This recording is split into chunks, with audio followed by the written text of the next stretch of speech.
వెన్నెలా కరిగిపోయి రవ్వ కేసరి స్వీట్‌ని ఎలా చేయాలో చూద్దాం. ముందుగా స్టవ్ ఆన్ చేసి ఒక పాన్ పెట్టుకొని అందులో సగం కప్పు వరకు నెయ్యి తీసుకోవాలి. అందులో ఒక టేబుల్ స్పూన్ దాకా తీసి పెట్టుకోవాలి. ఇప్పుడు ఇందులో కట్ చేసి పెట్టుకున్న డ్రై ఫ్రూట్స్, ఎండు ద్రాక్ష వేసి గోల్డెన్ కలర్ వచ్చాక ఒక ప్లేట్‌లో తీసి పక్కన పెట్టుకోవాలి.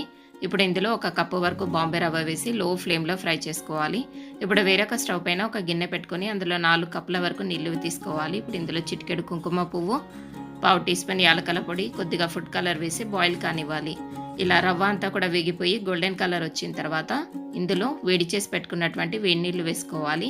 దీన్ని లో ఫ్లేమ్లో నీళ్లు మొత్తం కూడా ఇంకిపోయేంత వరకు ఉంచాలి. ఇలా నీళ్లు మొత్తం ఇంకిపోయిన తర్వాత ఇందులో 1.5 కప్పు పంచదార వేసుకోవాలి. మీరు పంచదారకు బదులుగా బెల్లమైనా కూడా వేసుకోవచ్చు. పంచదారని లో ఫ్లేమ్లో కరగనివ్వాలి. ఇలా ఈ కన్సిస్టెన్సీ వచ్చాక ఇందులో మిగిలించి పెట్టుకున్నటువంటి నెయ్యి, వేయించి పెట్టుకున్న డ్రై ఫ్రూట్స్ వేసి కలుపుకోవాలి. Kesari sweet ready.